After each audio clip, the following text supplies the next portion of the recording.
I would like to clear something up. It has come to my attention that some people believe I am an alien.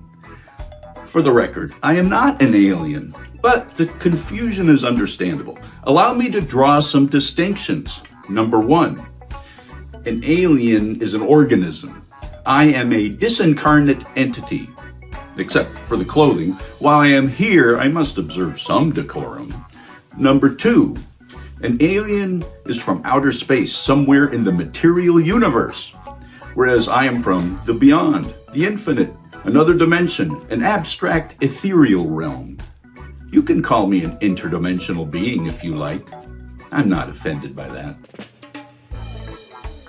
What's alarming about being mistaken for an alien is being associated with all the strange things people think aliens have been doing. For example, supposedly, aliens in ancient times originally brought Homo sapiens to this planet. Chariots of the gods, man. And I've also been misidentified as a starseed alien. Now that's a disguised alien who is on this planet to help humanity progress. Starseed. That would look great on a business card. Although I never met a starseed alien, it is a little known fact that long ago there were Johnny Reefer seed aliens who wandered all over the world planting the first marijuana seeds. You see, I'm not an alien. I would never do something like that. I don't even like seeds. They get stuck in between my teeth. And when that happens, I have to do this.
and all other school parent groups about the country, and you must stand united on this and stamp out this frightful assassin of our youth. You can do it by bringing about compulsory education on the subject of narcotics in general, the dread marijuana in particular. That is the purpose of this meeting, ladies and gentlemen, to lay the foundation for a nationwide campaign by you to demand by law such compulsory education. Because it is only through enlightenment that this scourge can be wiped out. Out of the traffic in these drugs, a lawlessness that we can scarcely estimate has grown and is now flourishing. It exists in almost every city and hamlet in the country. It might be interesting and important for you to know some of the methods used in bringing these drugs into the country, and the work of the forces of law and order, which are daily combating the traffic, always at the risk of life by their agents. This ceaseless fight against the drug traffic is directed by the Department of Narcotics, Washington.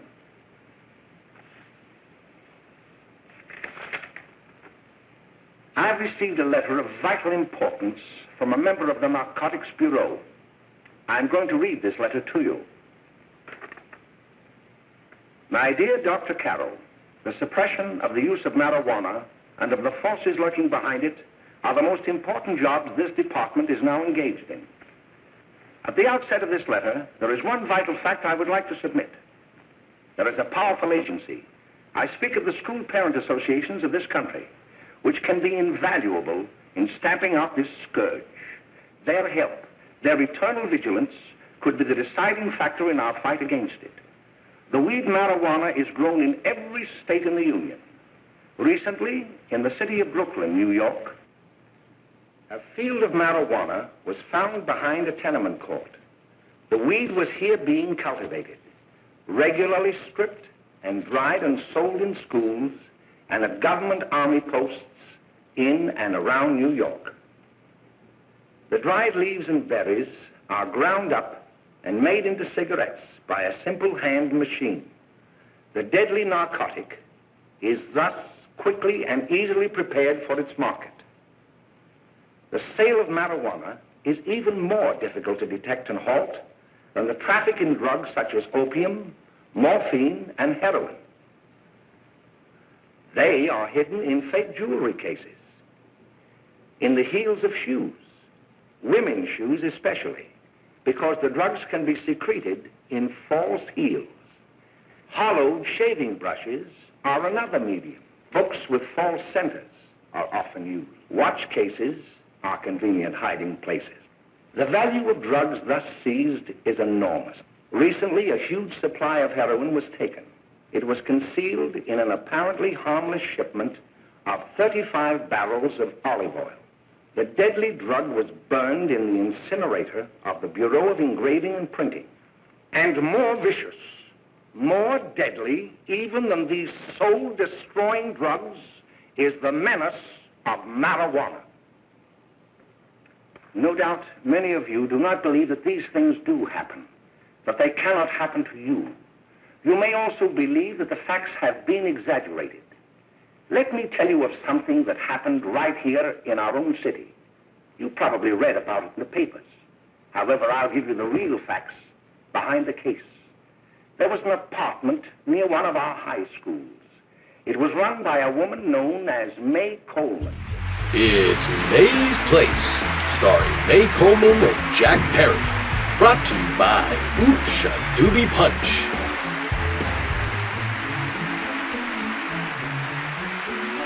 May's Place was filmed in front of a live studio audience.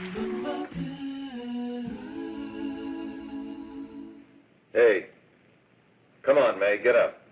What time is it? Time to get up and give this place a going over. Looks like the Marines had landed. Last night was high enough to take over the Marines and the Navy. You better get on the job. Some of the kids may be up this afternoon. Oh, Jack, we can get along without dragging those young kids up here. Oh, why don't you button up your lip? You're always squawking about something. You got more static than the radio.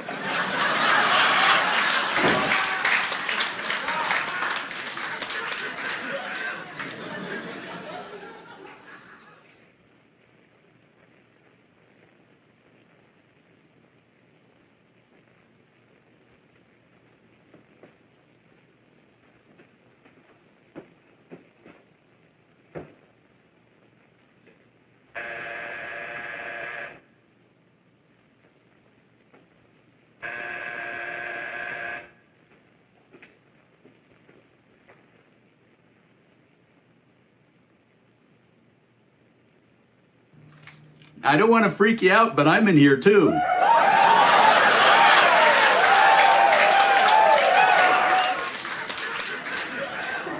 Oh, greetings. Well, hello, fella. How are you? Fine, how are you? Come in. Come in. Glad to see you. Is the name? Should be right in. Just sit down and make yourself comfortable. Hey, what kind of a joint is this, Eddie? Oh, it's all right, Gwen. See, they probably had a party last night. Oh. A couple of your customers, May. Yeah? They're old enough to know what they're doing. Not like those young kids you bring up here. All right, all right. Listen, I'm going to blow. Where are you going? I got to make some deliveries, and I'll probably drop by Joe's place and bring back a couple of the kids. Oh, I wish you'd lay off those kids. Oh, why don't you get over their complex?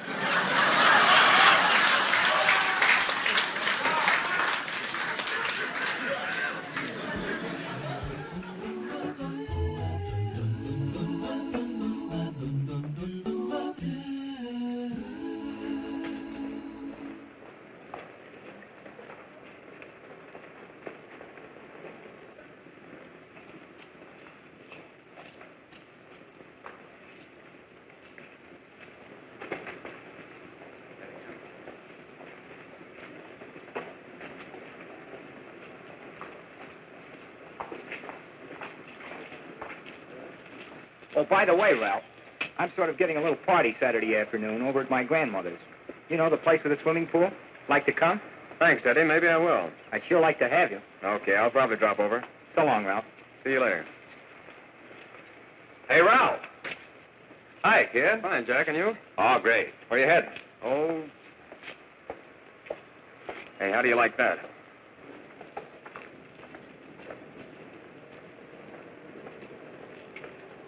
That's the one I was telling you about. Very nice. I don't know why you want to make such a fuss over that Ralph Wiley. Oh, he's a swell swimmer. He made the freshman team that year he went to college. Yeah, and that lets him out. My dad knows his family. None of them are any good. Father and mother just got a divorce from Paris. Yeah? You know, Ralph runs around pretty much on his own. He's been in a couple of jams. Well, I only kind of say hello to him. I don't go around with him. Well, you better not. He's a little too old for it. That's what my dad said. Whatever you say, narc. Hello, Mary. How are you, Bill? How are you, Ralph? Oh, hello, Ralph. You know my brother Jimmy, don't you? How are you? Well, I'd like you to meet a friend of mine, Jack Perry. Mary, Bill. no, How do you do? Glad to know you. We're going over to Joe's place. Why don't you come along? we have a date to play, a set of doubles. Oh, you can play anytime. Come on, we'll have some laughs. Oh, we can't today, Ralph. Some other time. Can I go along with you? Sure. Hey, I'll see you at dinner, sis. Don't be late, Jimmy. I won't.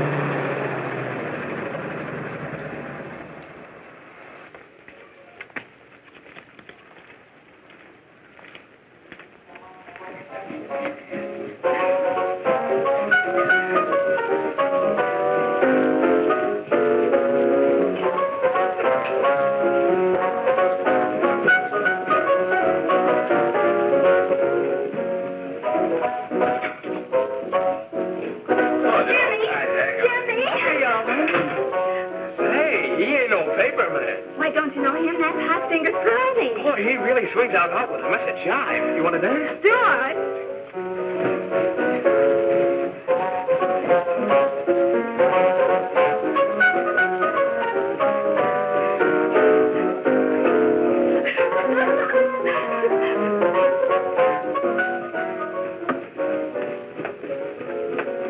May's expecting us at the apartment a little later. Any new prospects? Maybe.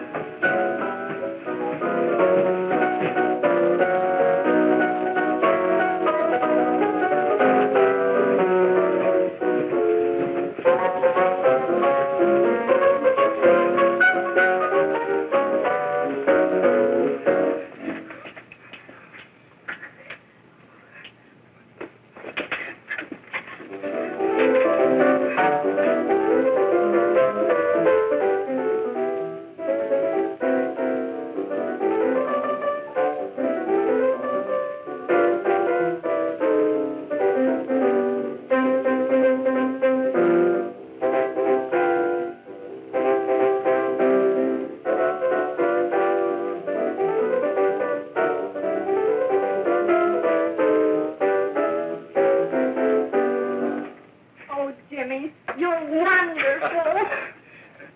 You just finding that out?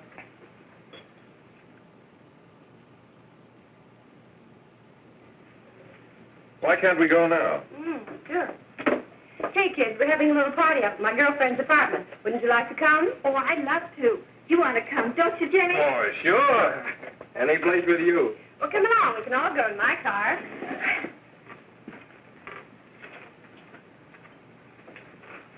See you later, Joe. Tom.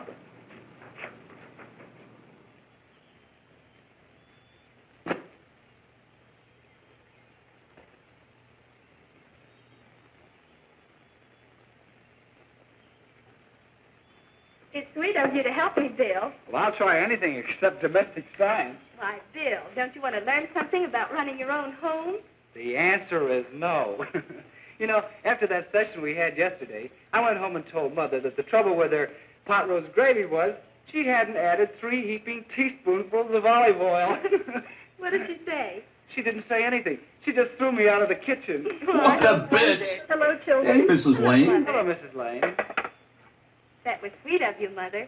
Gosh, hot chocolate. Thanks, Mrs. Lane. I know you can't study on empty stomachs. Now then, enjoy yourselves. He will. She will too, Mrs. Lane. May I?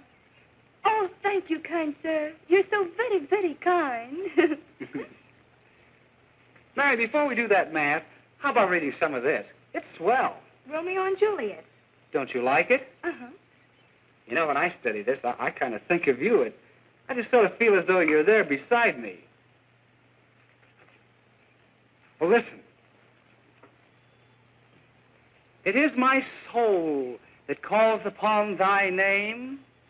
How silver sweet sound lovers' tongues by night, like softest music to attending ears. Romeo, My dear, what o'clock tomorrow shall I send to thee? by the hour of 9. I will not fail. 'Tis 20 years till then.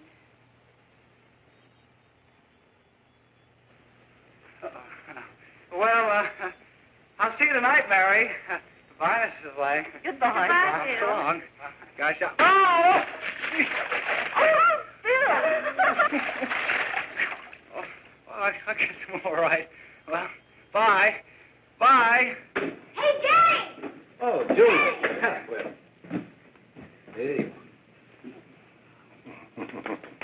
Hey, Dad, you got anything for me? Well, there should be. Don't bother your father every night. Have you? There you are. What made you so late, Bill? I was getting worried. Oh, I had to study, Ma. He was not. I saw him out walking with his girl. Bill's got a girl. Got a girlfriend. Ma, make him cut it out. Junior, Well, Bill has got a girl. quiet. And put that candy away till after dinner. Henry, you shouldn't have given it to him. Well, he has got a girlfriend, and her name is Mary. Now, I'll shut you up. Bill, Junior, put that carrying on. Junior! Oh, that's a little down there, all right there, young. Mary's little lamb, Mary's little lamb. I didn't mean to Bill Ernest, did you? Oh, well, what I'm burned up about is that you didn't say Bill had a swell girl. Gee, it must be love. She'd have to be swell for you to like her. Uh-huh. Sounds like you want something. Come on, what is it? Well, it's my model airplane. It won't work. Gosh, Bill, you could fix it. You can fix anything. Okay, I'll fix it. Hey, Dad, read me 20 pages, will you? Yeah, here we are. You see? Oh, hello, Jimmy. Mary told me to wait and tell her she had to go home. Her mother wanted her to go to the dressmaker with her. Oh, thanks, Jimmy. Must be getting grown up. I see Mary let you have the car. Yeah. I take you any place? Well, I wasn't going any place in particular. Well, then, how about driving me over to the Joe's place with me? I'll buy you a soda. I never drink that stuff. Well, gee, I'll buy you something else. Okay, you're on the hook for 1 root beer. Well.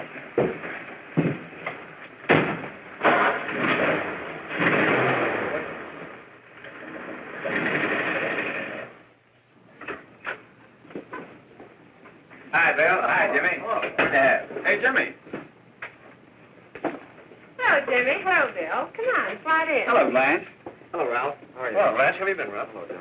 2 sodas. No, I mean 1 soda and 1 root beer. How's May? Oh, she's fine. We're going up to her apartment a little later. Couldn't Bill come along? Mm-hmm. Well, don't come on along, Bill. You'll get a kick out of it. Thanks just the same. Oh, come on, Bill. Mary won't be jealous. Why, sure. A lot of the kids will be there. It's keen.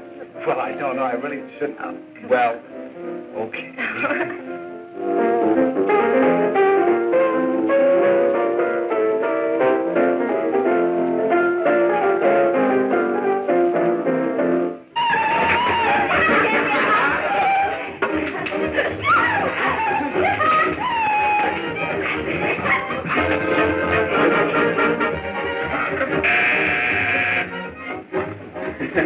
Hi, kid. Hello, Jack. What do you say? Yeah, come on in.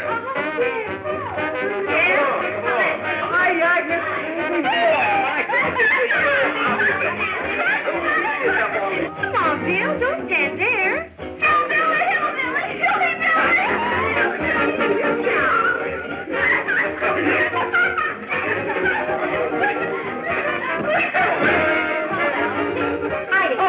May, this is Bill Harper. He's okay. Hello.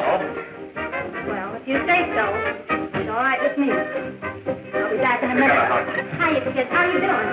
Okay, hi, May. There's a new one in today. Yeah, Bill Harper. He's all right. Blanche has got herself quite a yen for her. Not bad. I didn't think she had that much taste. She knows what she's doing. She's got Ralph nuts about her, and now she's got her hooks up for this new kid. Say, we haven't any more smoke.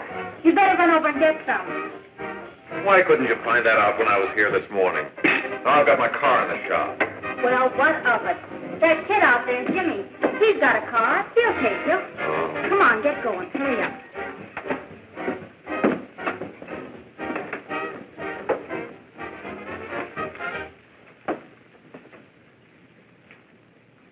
Hey, Jimmy. Yeah? I've got to run over to Cedar Avenue for a minute. You've got a car, haven't you? Why, yeah, my sister. Mind giving me a lift? Why, sure. Come on. Okay.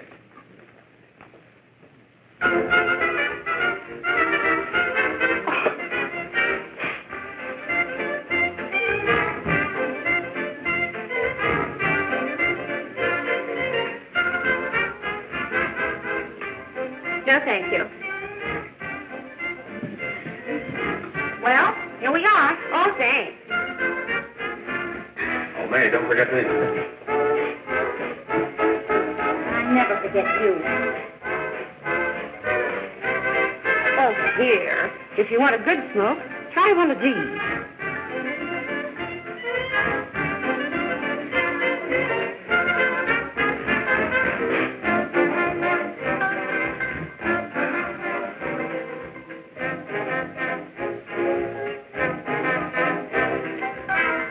I thought you were a squirt. Of course, if you're afraid. That's better. That's more like it. I know you like that. Really, you will. Now just take a puff of that.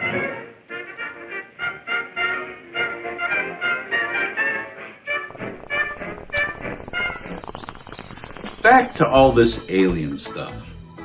Seed aliens. I've also heard there are berry aliens. Now, I've already established I don't like seeds. They're small and dry and get stuck in between my teeth. But a berry alien, that appeals to me. I think I would love me a nice, plump, juicy berry alien. Now, I would like to meet one of them. So without any further ado, I announce the Berry Alien Date with Dr. Torpor contest. I got this idea from my old buddy El Duce. How does it work? I pick the berry alien that marmalades my preserves, baby. How do you win? You just send me a photo of your berrylicious self and some money. That's right. Bad checks, spare change, PayPal, Venmo, cryptocurrency, whatever. Some cash. I've got my dry cleaning habit to support. And if you are the berry alien I want to jam to shoot my jelly, you win. It's that easy. You could go on a date with Dr. Torpor. So don't be a loser. Enter the Very Alien Date with Dr. Torpor today.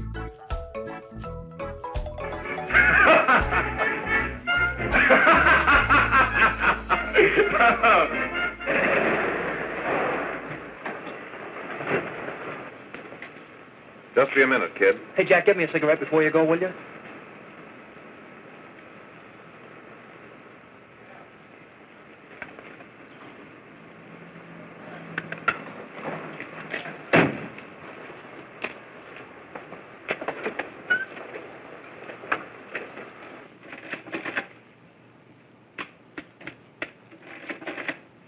Hello, Jack. Hi, boss. How's business? Getting better every day. Those kids sure go for it. Swell. Had to run over for a couple more cartons. Ran short today. All right. Danny, that's 10 gross for Jack Perry. Who? Pete Daly. All right, send him in. It's all right, stay where you are.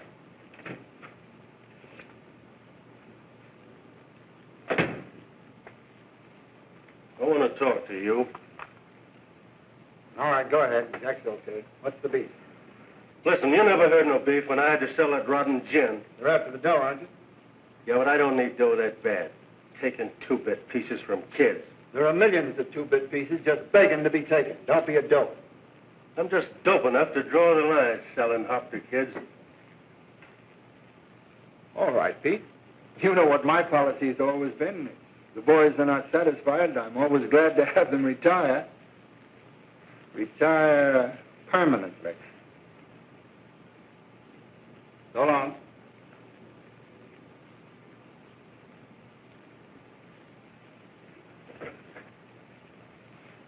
I only wish you had a couple of kids so I could... Get out! All right, Jack, pick up your stuff from Danny. They'll be ready by now. Okay, boss.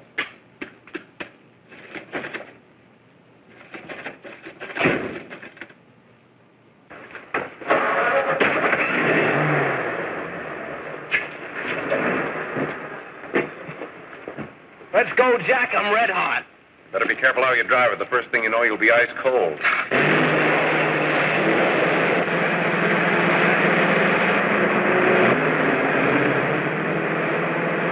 Take it easy, kid. Slow down. You'll kill somebody.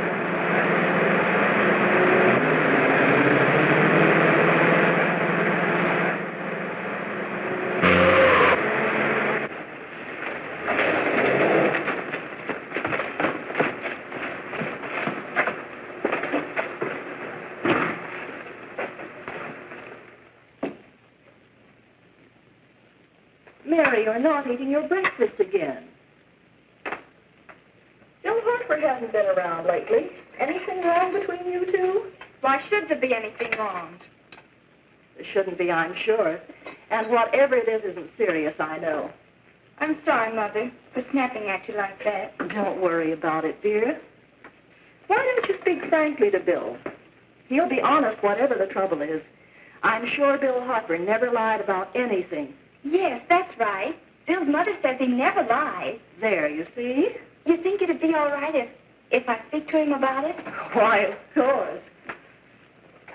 Oh, Jimmy. Sit down, darling, and I'll have your breakfast for you in a moment.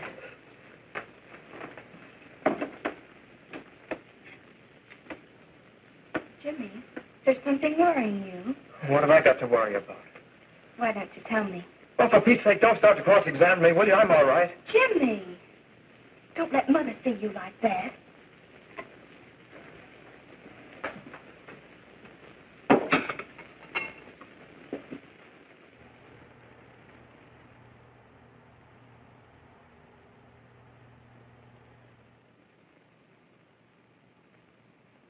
There is no doubt that there is an organized gang distributing the narcotic to students, not only in my school, but all over the city.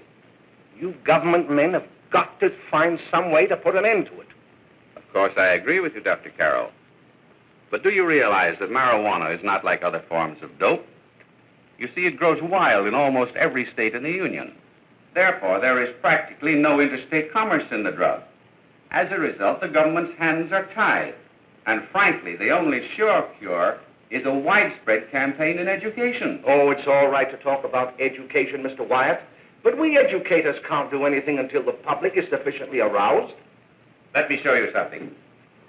In 1930, the records on marijuana in the Washington office of the Narcotics Division scarcely filled a small folder like this.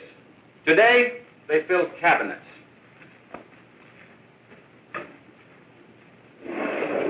All these devoted to marijuana records. Here is an example. A 16-year-old lad apprehended in the act of staging a holdup. 16 years old and a marijuana addict. Here is a most tragic case. Yes, I remember. Just a young boy. Under the influence of the drug, he killed his entire family with an axe. Wait a minute. Are you telling us about a story you're hearing inside of the story you're telling? Then there is the most vicious type of case. Here, in Michigan, a young girl, 17 years old, a reefer smoker, taken in a raid in the company with 5 young men. Here is a particularly flagrant case. Yes, I remember. The newspapers made quite a play of it. In West Virginia, wasn't it? Yes. And there are hundreds of them coming up, new ones every day. I'd like to take these records, if I may. I feel they would be of invaluable assistance to me in combating the evil in my school. You're very welcome, Dr. Carroll. Thank you. Sit down, Bill. There seems to be something wrong.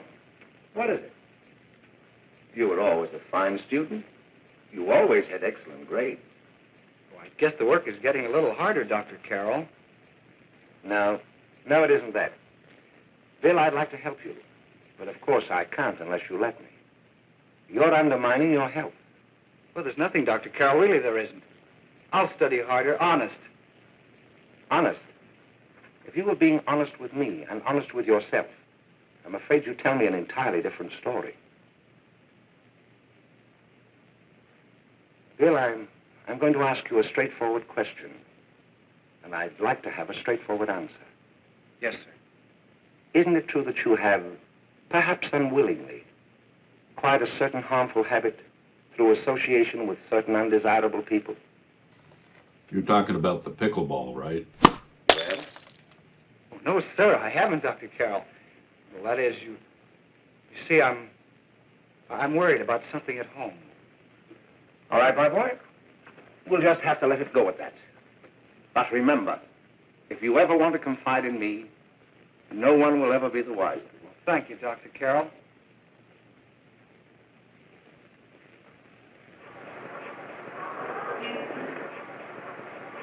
Hello, Mary. You want to play a set? Thanks, Teddy, but I'm waiting for someone. Well, if you're waiting for Bill, he hasn't been here for weeks.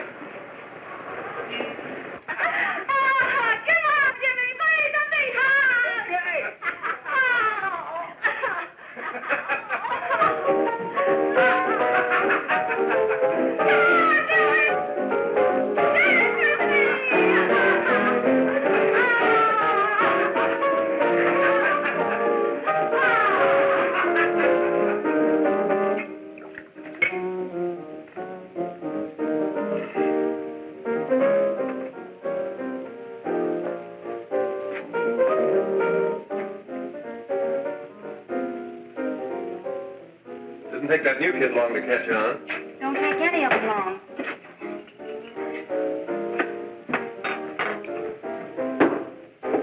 Say, don't you ever get fed? You're feeding me, can't you see?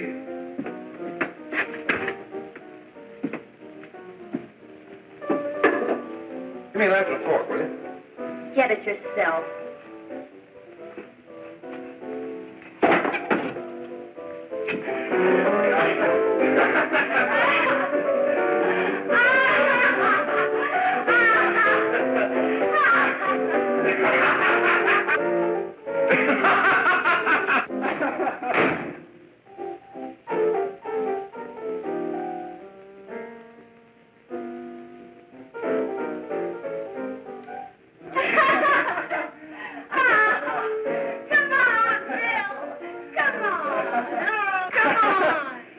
I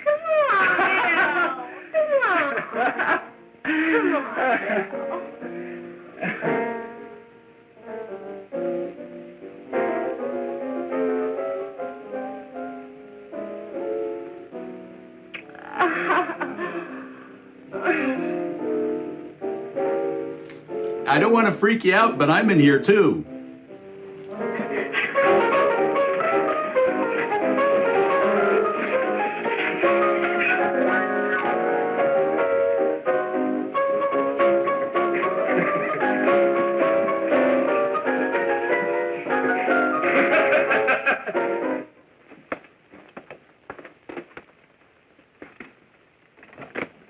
Good morning, Miss. We're from the police department.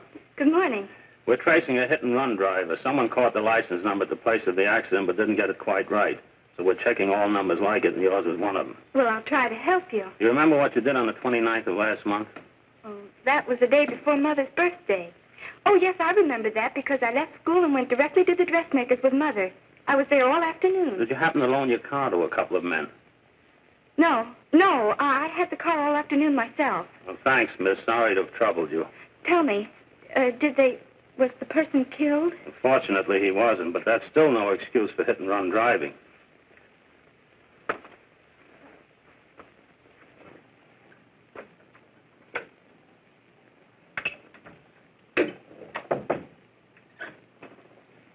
Has Jimmy Lane been here today? He was in. He went over to May's place. You know where that is. Well, he was going to wait for me here, so he didn't give me May's address. Are you sure Jimmy didn't leave any message for me? Mary? No, he didn't. But I guess you're okay. I'll write it down for you.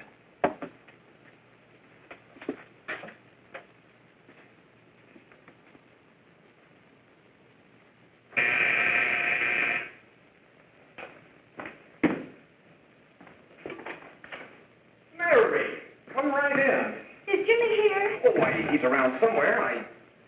I think he went out to take Agnes home, but he'll be right back. Come in and sit down, Mary. And let me take your coat. Who's the new kid just came in?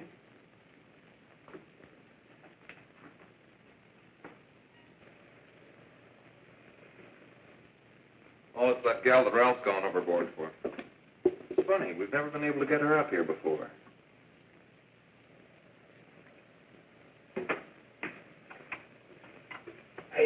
Hey, scram, will you?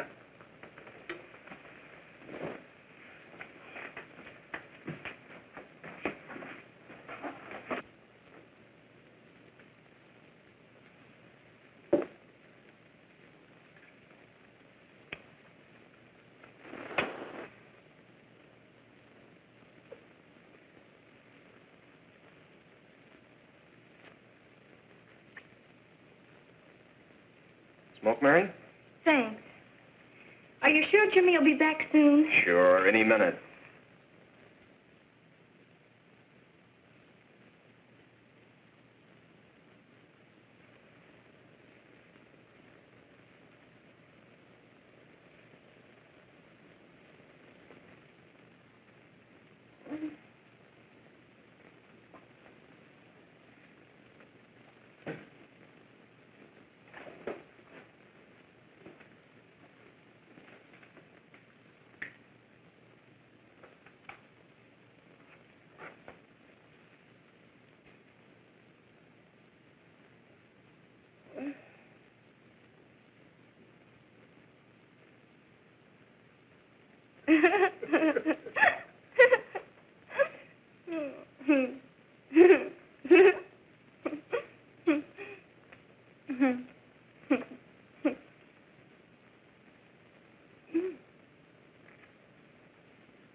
Say, what's the matter? Am I an orphan?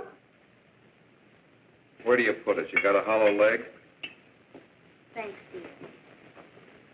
You, Mary.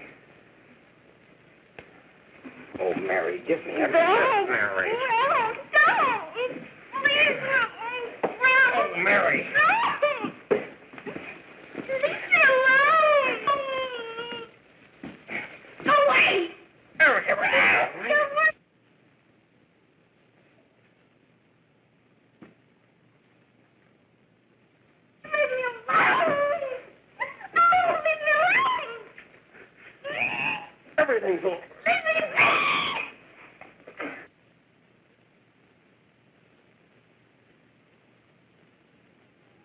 Romeo,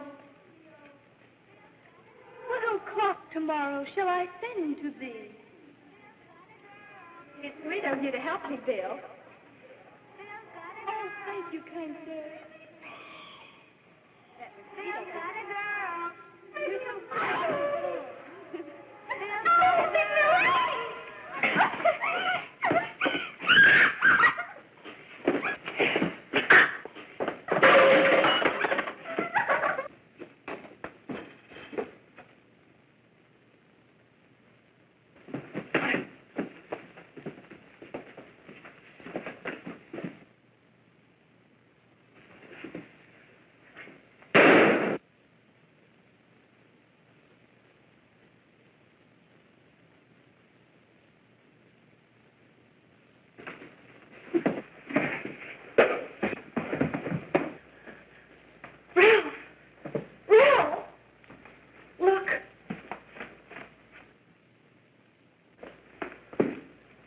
Jack, is she all right?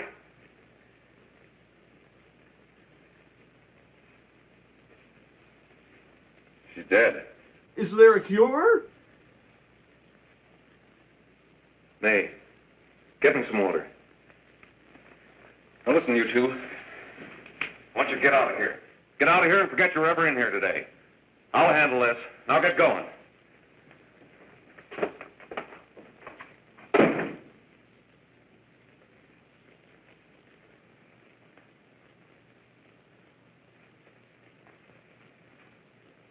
Give it to me.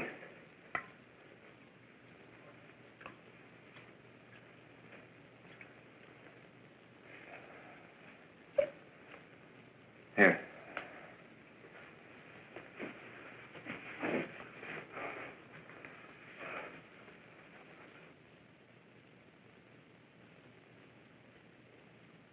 Harry.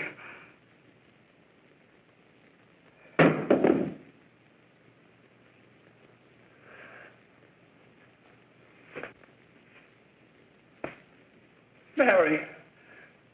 Mary! What happened? You killed her.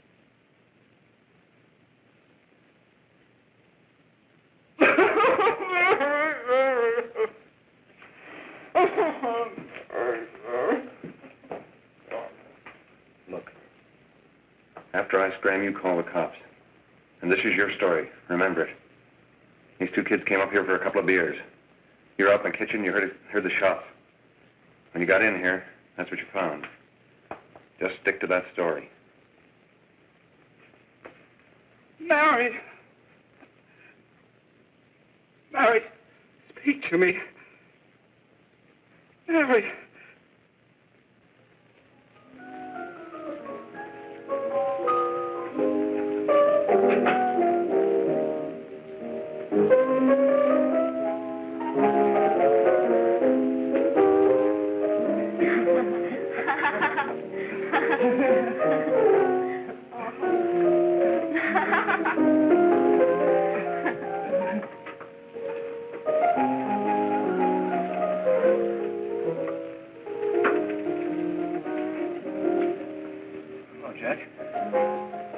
I was just talking to a friend of mine, a cop,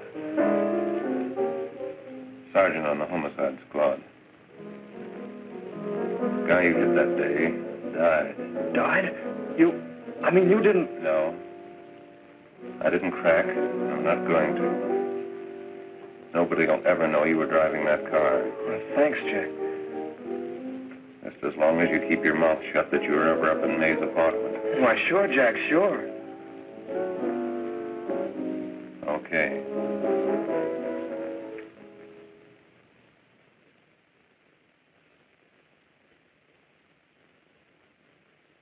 Your Honor, I'd like to recall Dr. Alfred Carroll to the stand.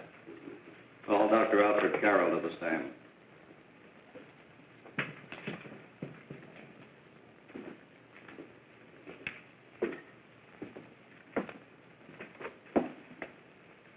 Dr. Carroll, as principal of the Lakeside High School, Did you, during the last 3 months, notice any changes in the demeanor and attitude of your student, William Hopper?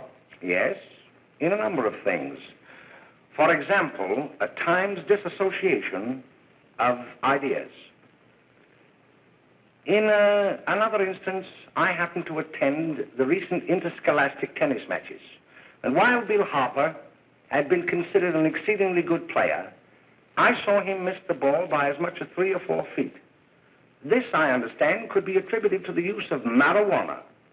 It causes errors in time and space. Objection, Your Honor. The witness isn't qualified to express opinions upon the effect of narcotics. Sustained. Dr. Carroll has been called merely as a character witness. Well, then, although you didn't know to your own knowledge that the defendant was using marijuana, did you notice any changes that would lead you to believe, as an educator, that he was under some severe mental strain, which might possibly have been induced by some drug? Yes, I recall distinctly a few weeks ago. It was during a class of English literature. There was a serious discussion of Shakespeare's Romeo and Juliet when he suddenly burst into an uncontrollable fit of hysterical laughter. Oh, by the way, Dr. Carroll, 6 months ago, what would have been your opinion regarding the character of my client? He was a fine, upstanding American boy, a good scholar, a good athlete, and representative of the caliber of young men we are proud to graduate from our school.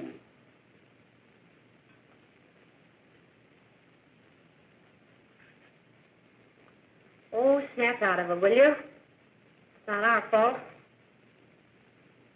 Why'd I ever bring him up there anyway? He's just a kid. I can't hang him. Shut up, shut up! Why don't you let yourself go? Talk. Go off your nut and have me that way, too. It was his own fault, wasn't it? Shut up! They've got us hidden out, haven't they? The cops can't find us. Jack, I want to get out of this place. You're going to stay here as long as we have to keep those two out there undercover. Until the trial's over. Or the boss gets a better idea. But they're getting on my nerves. It can't last much longer. Not worried about her. We got to keep him gagged. Oh, he's about ready to crack. All you got to do is keep him from having too many reefers. Any day now, that punk will get hot. He'll probably spill and tell all he knows if he gets a chance.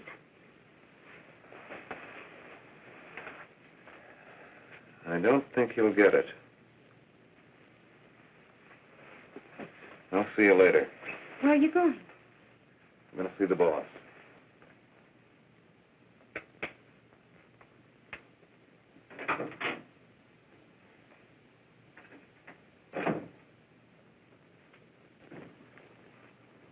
Hello, Jack. Hello, boss.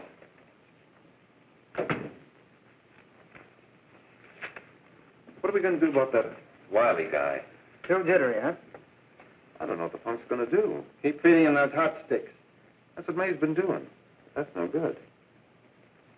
I got a hunch that he's due to crack when that Harper verdict comes in. If he's on the tee, he's liable to take a powder on us and blow his topper to the DA. You mean you think we'd all be better off if he never heard the verdict? Well, what are you waiting for?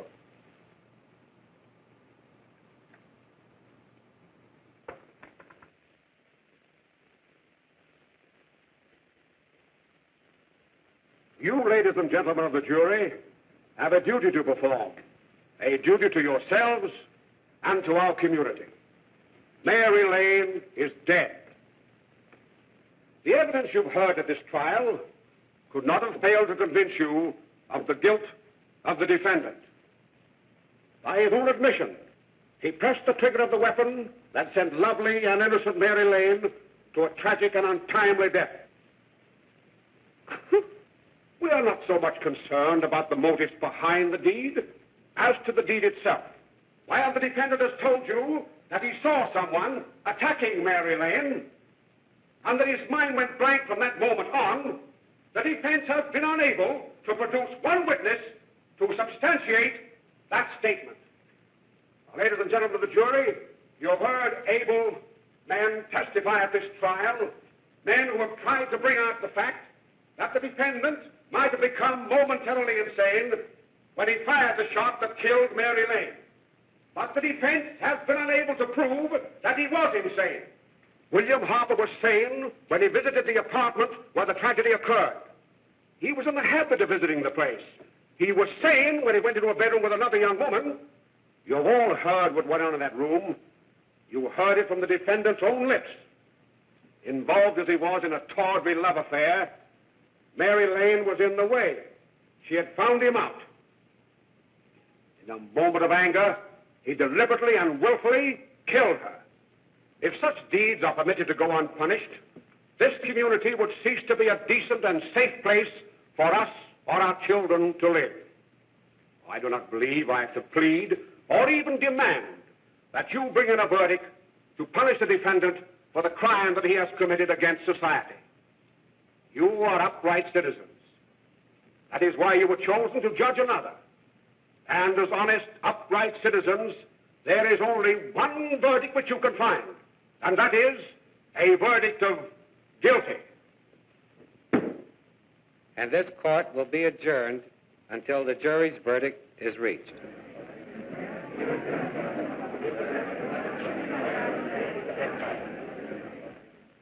I suppose you all feel the same about this case.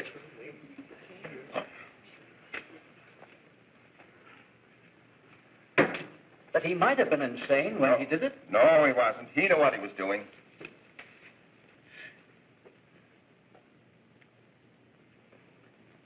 But supposing he was insane? You can never make me believe it nor anybody else. We'll take a first vote.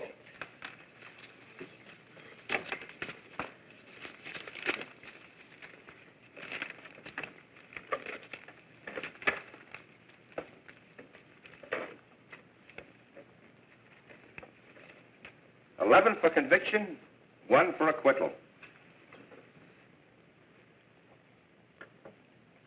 But there's a reasonable doubt about the boy's sanity. We can't. No doubt about the fact that he murdered her. He admitted it himself. That wasn't the first time he was there.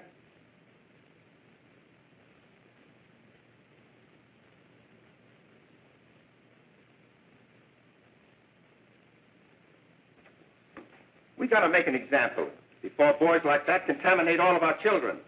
We can't have every murderer hiding behind the gag that he's insane. Sure, they see red before they kill somebody. But whose fault is it?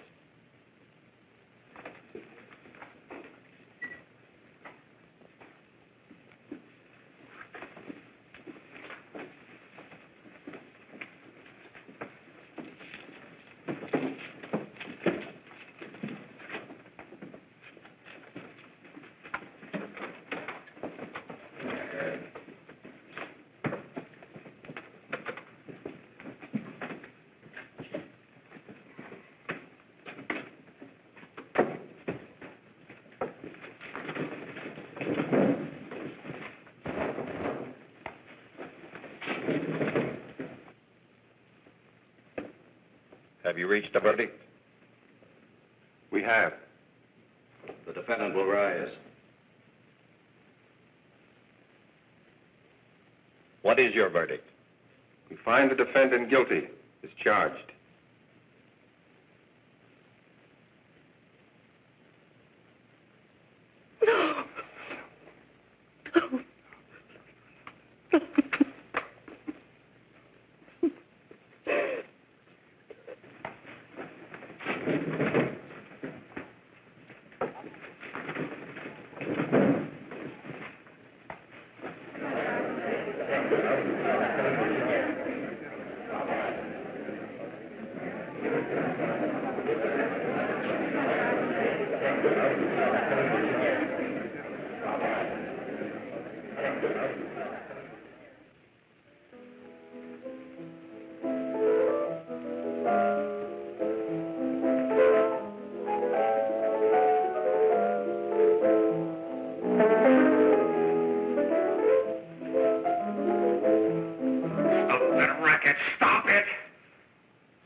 reefers.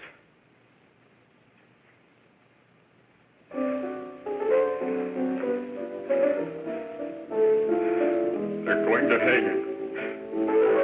Blanche, they're going to hang him. Oh, come on. Get a hold of yourself. Here you are. And quit that crazy laughing. Where's Jack? I want to get out of here. They'll pick you up and hang you if you don't pipe down. I want to see Jack. Jack. I want to see Jack. Jack. You'd better quiet him. I can't do anything with him.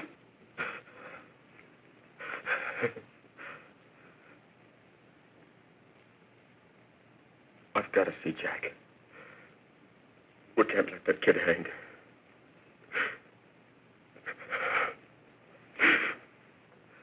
He'll be here. Don't worry, he'll be here in a little while. I've got to see him. I've got to.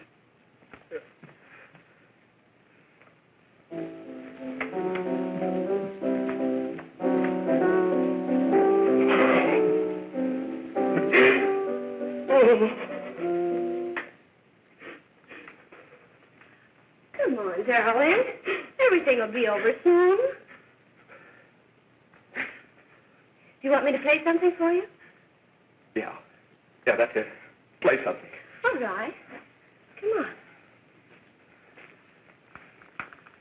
Sit down.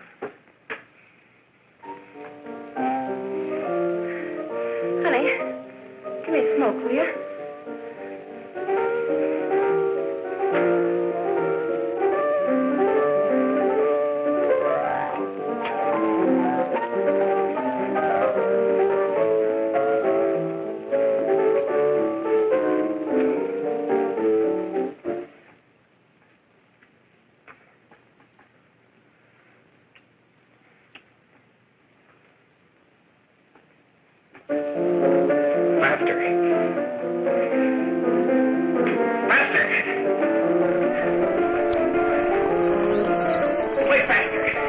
Okay, let's play devil's advocate. Ooh, I like that.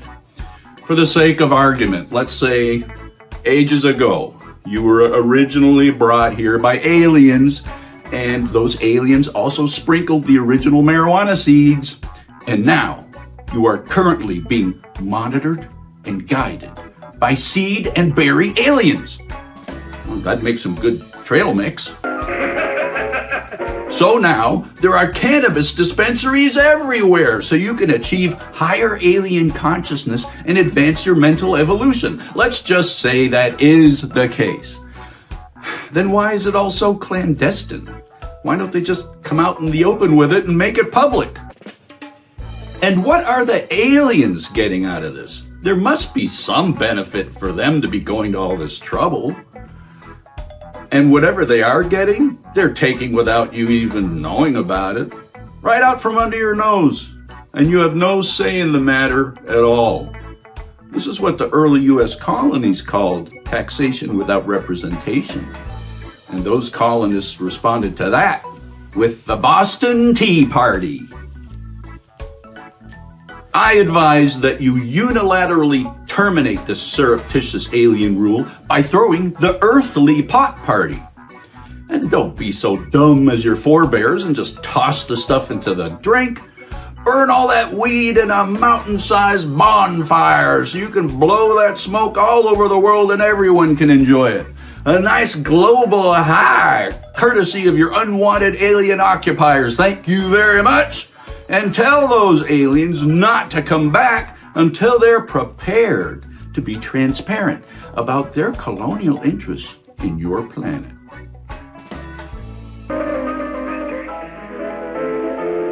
Play faster.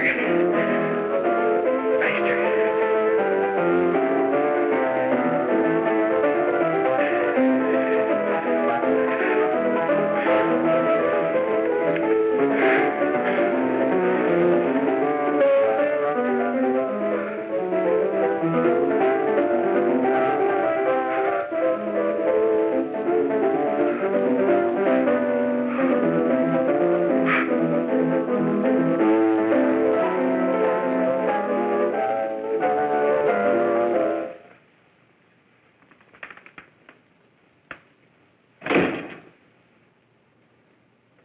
what you want. You want to kill me. You're crazy. Take it easy, kid. I just want to talk to you.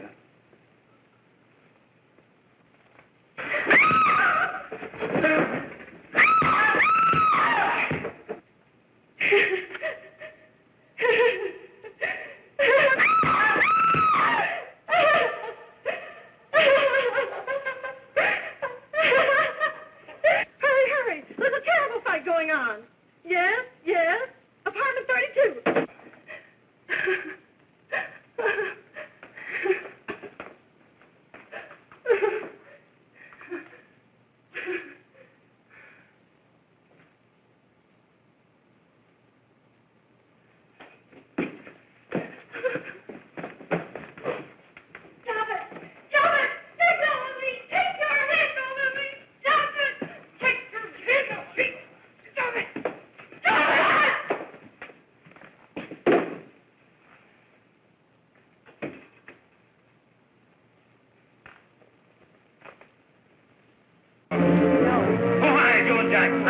Are you ready to tell what you know? Yes.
If we can gain some measure of leniency for my client, she is prepared to enter a plea of guilty and, in addition, turn state's evidence in the case of William Harper.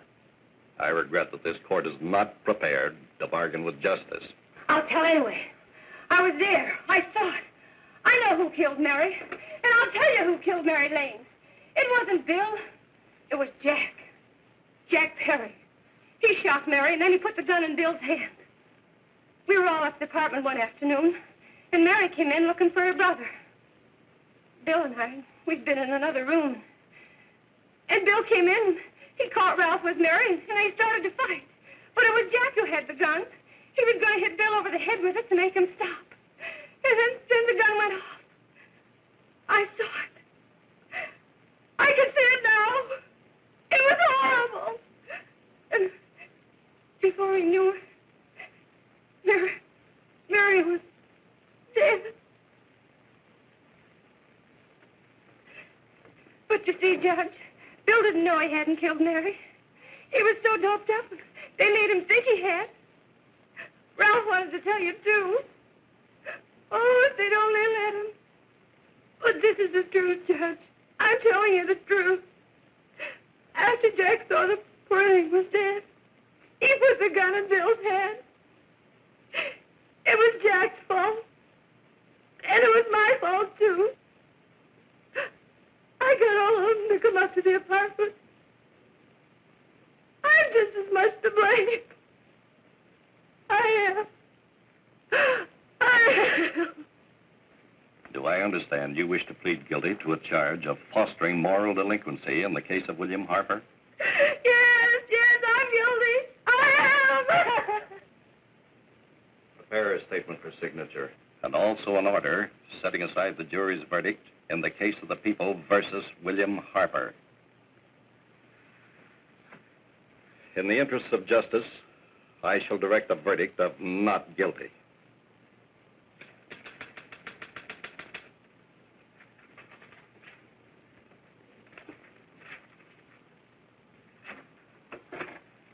Sign here, please.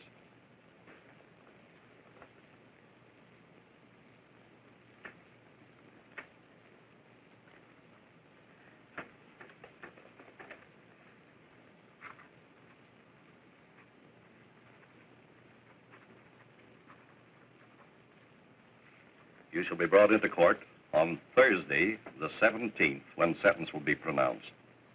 Meanwhile, you will be held as a material witness in the case of the people versus Ralph Wiley.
In the hearings before this court today to what I hope will be the final actions revolving about an unhappy and unfortunate case, one whose horrible tragedy will forever remain with me.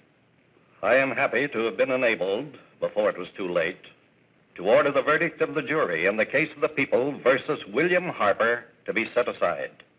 But, young man, although this court is convinced that to declare you guilty would have been a gross miscarriage of justice, we cannot condone your acts. And we can express only the hope that your experiences may not alone keep you, but thousands of others from the vicious pitfalls of marijuana.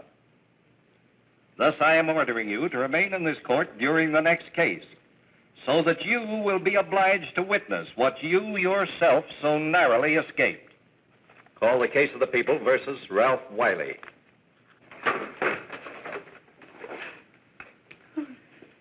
Bill. Bill.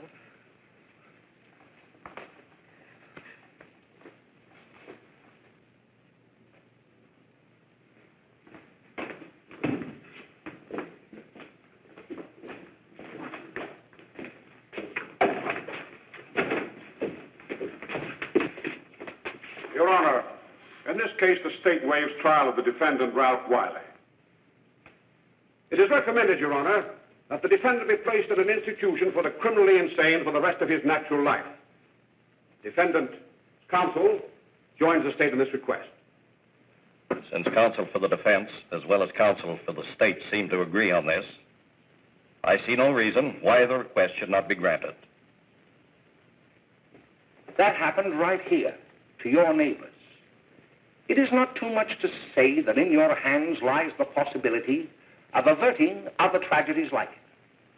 We must work untiringly so that our children are obliged to learn the truth, because it is only through knowledge that we can safely protect them.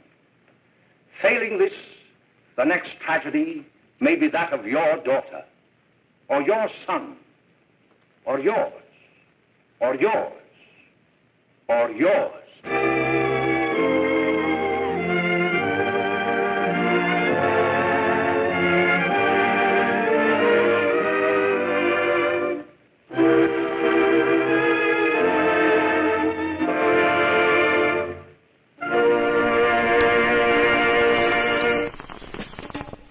To summarize, I've been trying to explain to you, and quite patiently I might add, that I'm not a cannabis cultivating alien. I hope I've made that much clear. But unfortunately, I find myself in the uncomfortable position of having to back up a little bit and point out an exception. While I am in this dimension, I like to spend a lot of time in the USA. It's so weird. But recently I found out that the US government considers me an illegal alien and an illegal intergalactic immigrant. Apparently, the INS suffers from galactic intolerance. What happened to the inscription on the base of the Statue of Liberty? Give me your tired, your poor, your huddled masses, wretched refuse. Well, perhaps the officials don't think I qualify as any of those, but that's just a bureaucratic technicality, isn't it? Maybe all these conspiracy theories might help me out. Those believers also think that some alien souls are reincarnated into human bodies. If I claim to be a reincarnated alien, maybe I could fall under the DACA legislation. I don't know.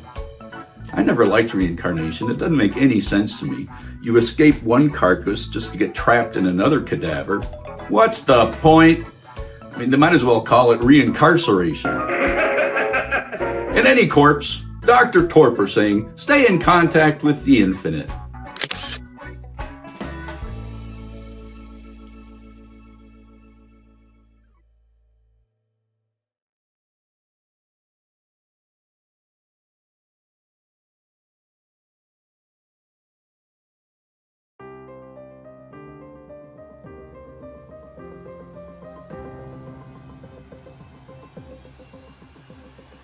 The epidemic of pedestrianism is causing ordinarily sane people to cross the streets on foot. Streets are made for cars, not people. There's one now. These irresponsible, crazed pedestrianists, high on footwear fumes, are overrunning the streets. Law enforcement has to be called in to stop traffic so these feet freaks don't get flattened. This isn't some enlightened European country. This is the USA. If you want to be on the other side of the street, you should have been born there. Dr. Torpor saying, stay on the sidewalk and stay in contact with the infinite.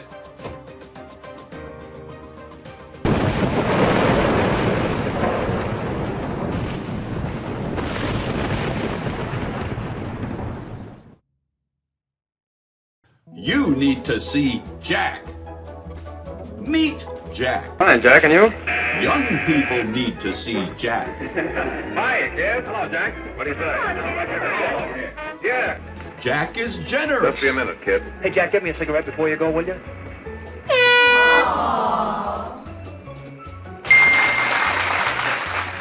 He is good for business. Hello, Jack. Hi, boss. How's business? Getting better every day. Jack is a role model for the young. Just as long as you keep your mouth shut that you were ever up in May's apartment. Why, sure, Jack, sure. He is an expert diagnostician. Jack, is she all right?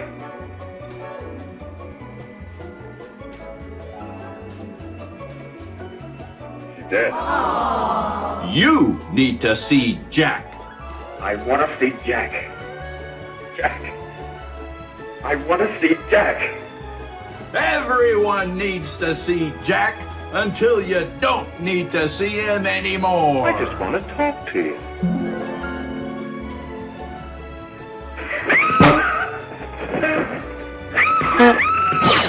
You don't know Jack until you get in contact with the infinite.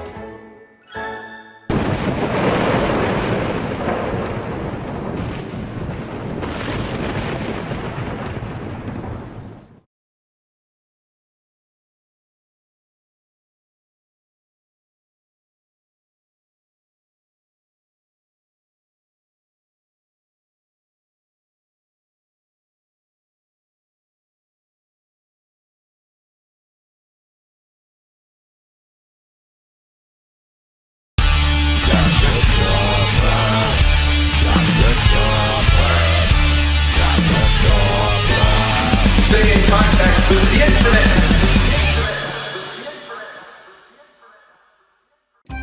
You can do it.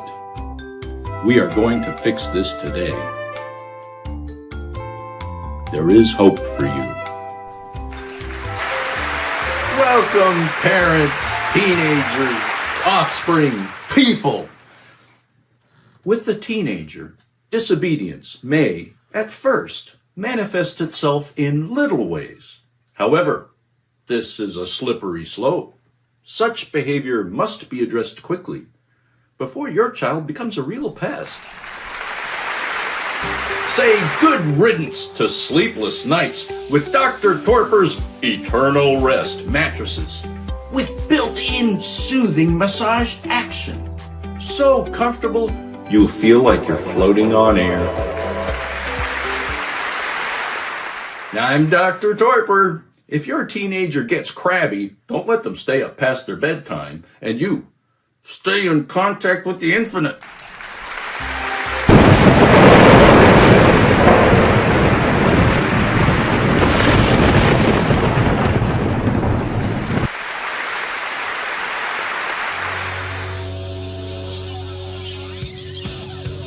I am not myself today. When I got up this morning, I looked like this. I feel awful. My ears are ringing.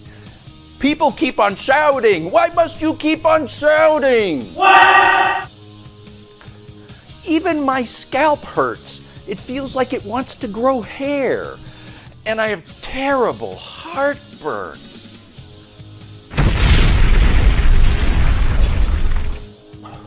My tongue has a coat on it.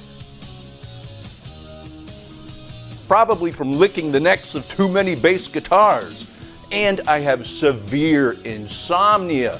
All I want to do is rock and roll all night and part of every day. Or party every day. My priorities are all messed up. Worst of all, I feel like I'm gonna puke. Maybe this will help.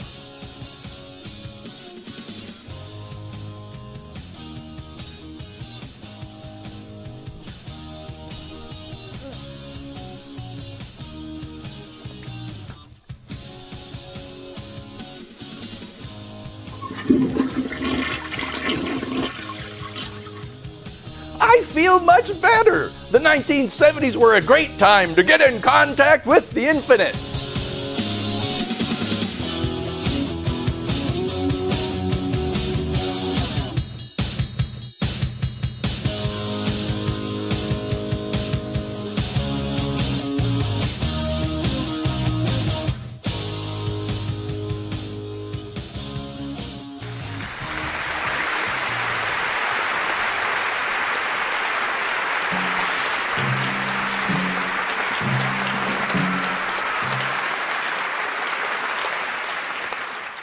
Dr. Torpor's dating advice.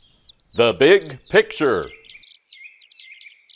I have some great dating advice for you. Don't bother. At least reconsider. Dating is time-consuming, expensive in a number of ways, and nerve-wracking. To top it off, when two people are performing the dating ritual of mid-North America, they are often not sure what they are looking for, or looking for something they don't really want, or are looking for something they think they are supposed to want, or perhaps looking for something that is not even possible, or looking for something they could have without putting themselves through the ordeal of dating. Looking for a soulmate? Look out that they don't become your cellmate.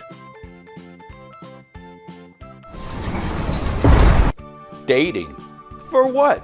Another person to deal with? Isn't it trouble enough putting up with yourself?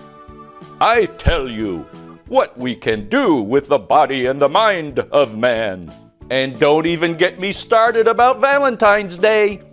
Damn it, I don't like it. You're tampering with the supernatural. I know, people get touchy and sentimental about this stuff. Dr. Torpor saying, go ahead, have all the dates you want. Just look in the grocery aisle with the dried fruits and stay in contact with the infinite.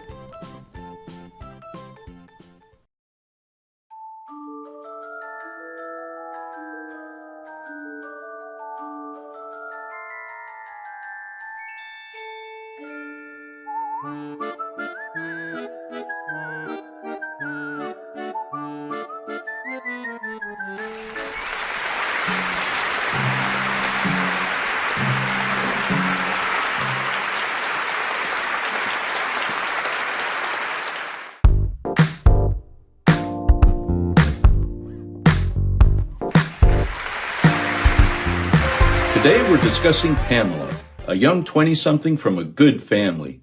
But here, she wanders into a situation without even being prepared or knowing what she's getting into.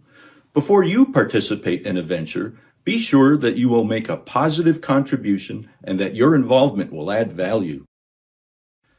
Be able to spell out how you will benefit an enterprise. That way, you won't get hung up with uncertainty.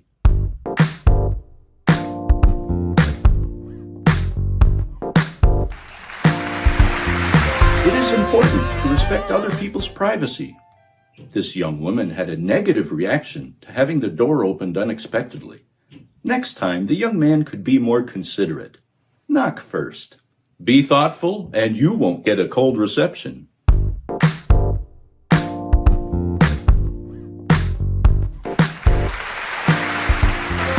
Meet Kurt, a young man who wants to belong. Unfortunately, his search for acceptance leads him to crash a party to which he has not been invited. Game over. Next time, Kirk could try to assess the situation. By recognizing and accepting the fact that he has not been invited, he could avoid such an embarrassing social blunder. If you think before you act, you too can prevent having negative social judgments come down on you.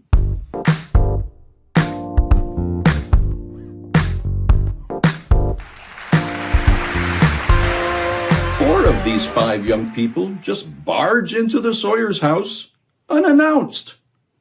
It doesn't even give them a chance to tidy up.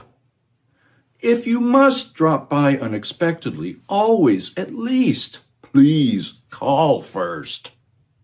And additionally, don't make faces at someone's decor just because it's unfamiliar to you. That's not very cross-culturally sensitive.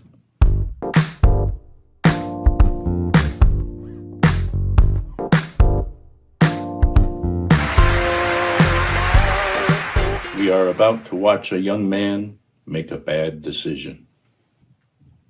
It is unseemly to urinate on the side of a highway into a coffee can in plain view of oncoming traffic. It is an especially bad idea if you are trying to do this while seated in a device with wheels on it on the edge of a steep downward slope. Remember the 7 Ps. Proper prior planning prevents piss-poor performance. It would have been preferable to ask the driver to stop at the last convenience store or rest area. If your friends refuse to stop for you to relieve yourself, it may be time to reevaluate those relationships. I'm Dr. Torpor, infinite with contact stay.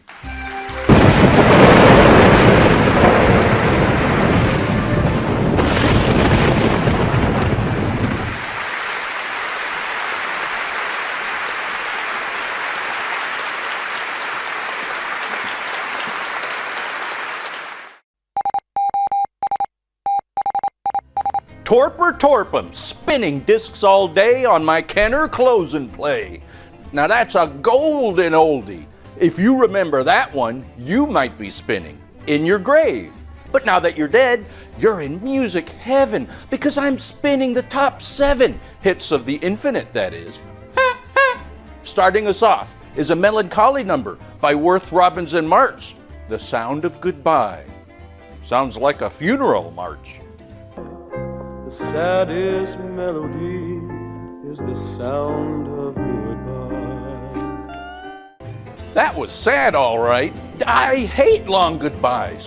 What's worse, the guy getting in that taxi, he stiffed the driver on the tip.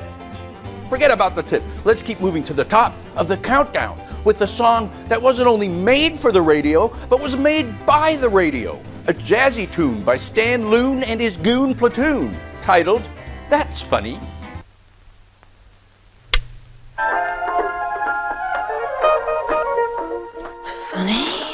I just said that. Lady, pay attention.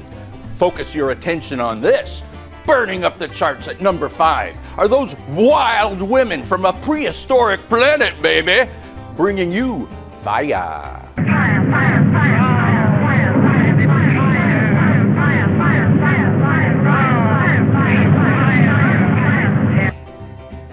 Well, it's got a good beat. Fire, fire, fire. Maybe if I do that long enough, I can stamp it out.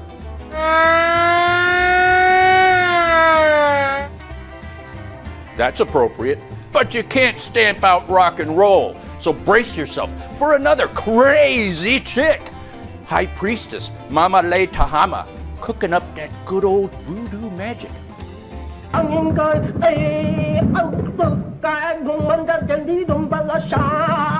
Far out! I think she just cast a spell on me. My mind is foggy. Maybe that will help.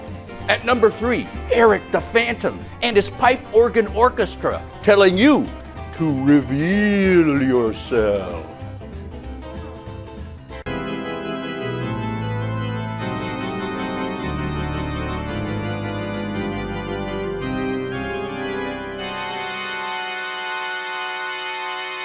Looks like when Eric plays with his organ, it's more pipe than she can handle. Oh, yeah. Well, that sounded horny. Here's a sound you can dig. Worth, Robbins, and March robbed their way onto the charts again at number 2 with Shrieking Strings. What was that on the kitchen counter? Was that food? It looked like someone ate it already. Before I can get to the number 1 hit, I've got to notify the winner of our big contest. Hello. What do you want? This is Torpor Torpum.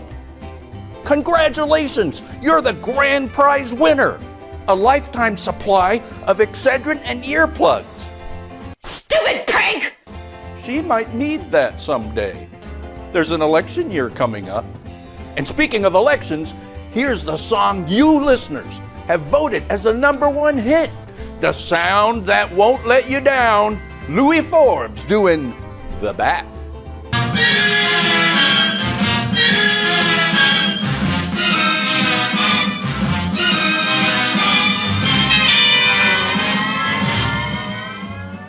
That really swings! Did you see that bat swinging around on a string? It's the latest dance craze, the bat. You flap your arms and go in a circle, get your fingers tangled in someone's hair until the bouncer throws you out. It's a blast! What a downer! Until next time, Torpor Torpum saying, tune in to the infinite. What the? That's the worst.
Stay in contact with the internet.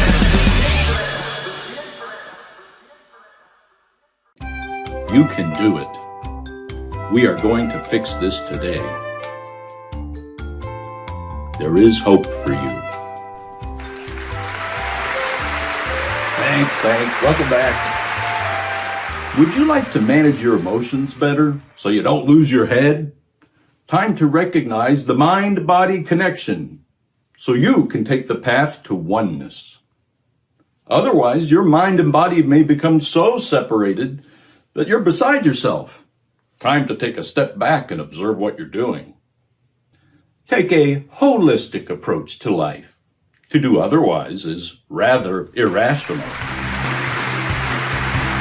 Tired of those bargain basement straitjackets that never fit right and always wear out too soon? Try one of Dr. Torpor's fit-to-be-tied straitjackets. You will be the envy of everyone on the locked ward. I'm Dr. Torpor. Keep your mind and body on speaking terms so you can stay in contact with the infinite.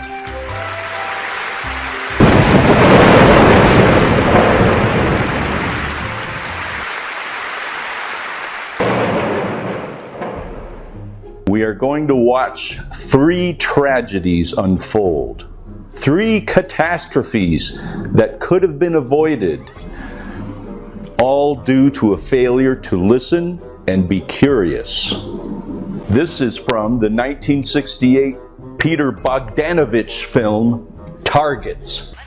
I want to talk to you, Eileen. What about?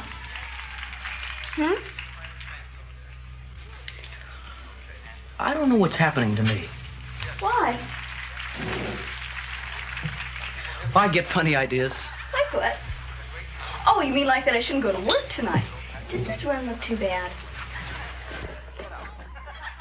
Bobby tries to get Eileen to stay home and talk with him. He says he doesn't know what's happening to him, and he's getting funny ideas. And by that, I don't think he means humorous ones. Eileen is not paying much attention to any of this, and she certainly is not taking any of it seriously.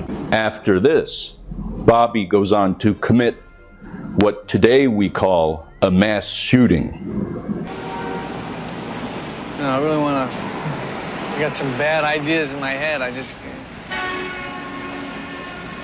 Oh, look at it this way, you know, go on, get laid. Get drunk, you know, you can do anything. Because you got no choice anyway. I mean, we're all fucked. More or less, you know?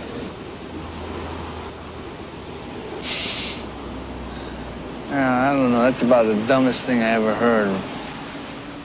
I have to agree with Travis on that one. After that, the wizard loses Travis completely. And I think we all know what Travis Bickle goes on to do. And I am talking to you. I'm scared, Thief. You know why? It's that red circus out there.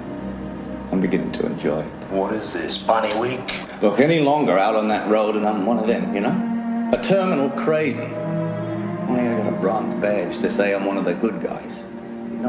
McAfee, they call him Fifi, is not listening.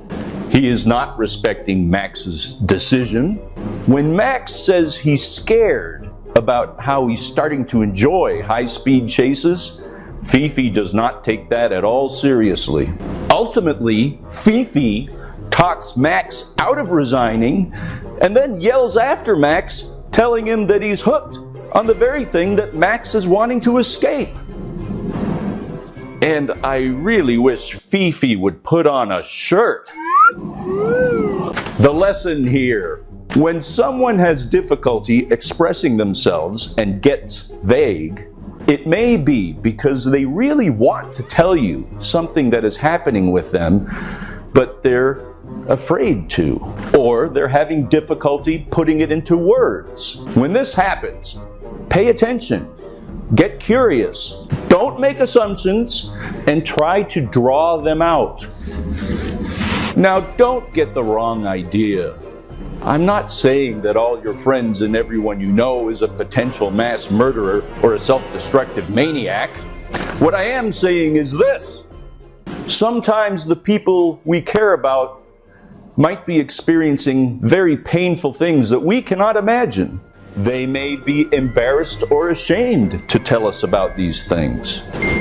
But the only way we can know about them is by being patient and being willing to listen, and to show them we can handle what they have to say.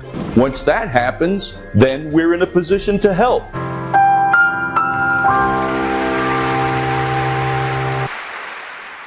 We now return to Desolate Weekdays with Dr. Torpor, already in progress. Welcome back. Thanks. Glad to have you again. It is so important for your mental and physical health to have a positive attitude. You will help me. No! Wrong. We can defeat death. Good. He failed. Not I. Better. You killed him. No, I did not. I gave him life. Best. I must point out that a positive attitude is good as long as it does not extend into blind optimism. I'm Dr. Torpor, positively insisting you stay in contact with the infinite.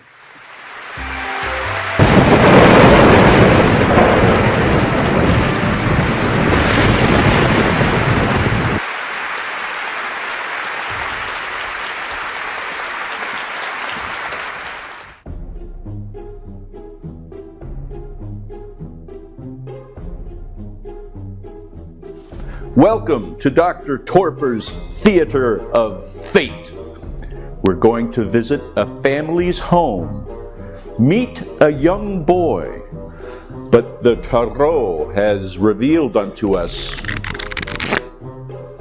that this is a unique boy. Just why it should have happened, or why it should have happened, Ghibli have said. Nor perhaps could it even have occurred to him to ask. Unclouded by the thin illusions that we all experience as though they were solid reality. It takes a lot of imagination to look around oneself and realize all of this is arbitrary. Everything, our culture, the world, life itself could be completely different than the way it just happens to be, and different in an infinite number of ways. Moving up to the Arctic Circle, we again enter a zone of perpetual snow. All he needed to do was to think of that morning. To fall in love with what could have been instead of what is. What a gift, and what a curse. Gradually, the snow was becoming heavier. The sound of it seething louder. The footsteps more and more muffled. When he found each morning on going to the window that the roofs and the streets were as bare as ever, it made no difference. This was, after all, only what he had expected. Alone in his fascination with something he prefers over where he finds himself.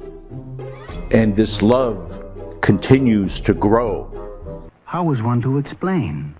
Would it be safe to explain? Would it merely mean that he would get into some obscure kind of trouble? And how could he explain his new world?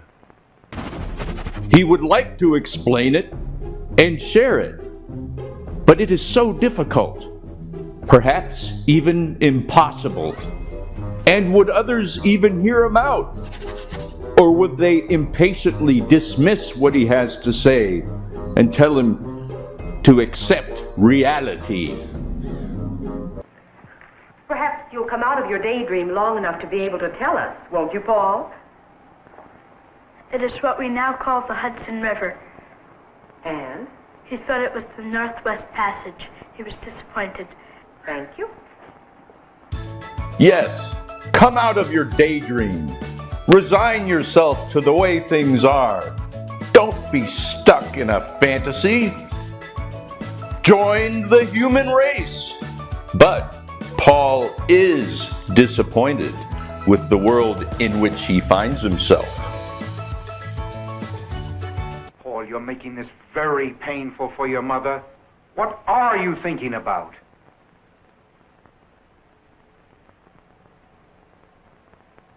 About the snow. What on earth? My dear, what do you mean? Just snow, that's all. I like to think about it. Tell us about it, my boy. That's all there is. There's nothing to tell. You know what snow is.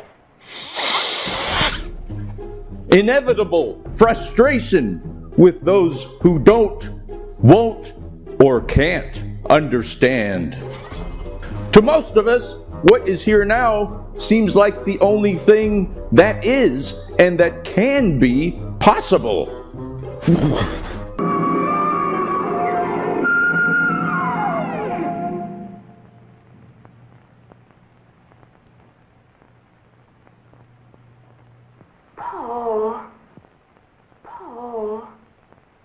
Paul, go away. Oh, Paul, I hate you. A mother's nightmare. Your child saying they hate you. Yet, none of us requested to be born, nor do we get to select who we have as parents. In actuality, it's amazing that this sort of alienation happens so seldom. And with that effort, the seamless hiss advanced once more. This is painful for Paul, too. He does not want to hurt others any more than he himself wants to suffer. I hope Paul finds what he longs for, a thing that has no name. I hope this managed to penetrate your crenulated cerebral cortex. What is the plural of cortex? Cortex-I? Cortexes? Cortexes? Don't mess with cortexes. Open your mind to that which is not, and be patient with those who see possibilities that you don't. This is Dr. Torpor saying to all a good fright, and stay in contact with the infinite.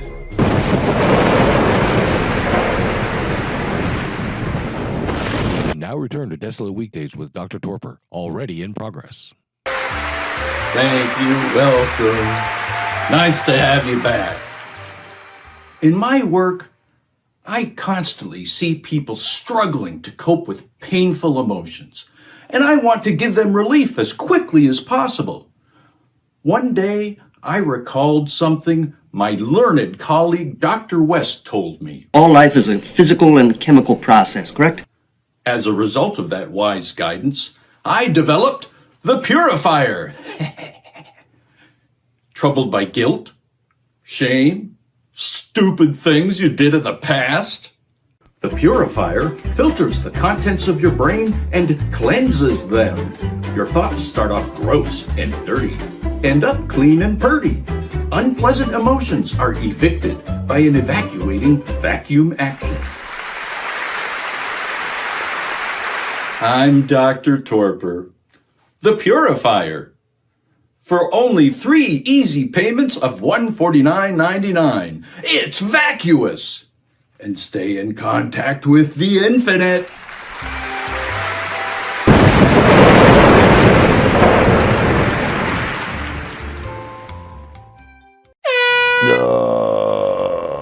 I'm sorry.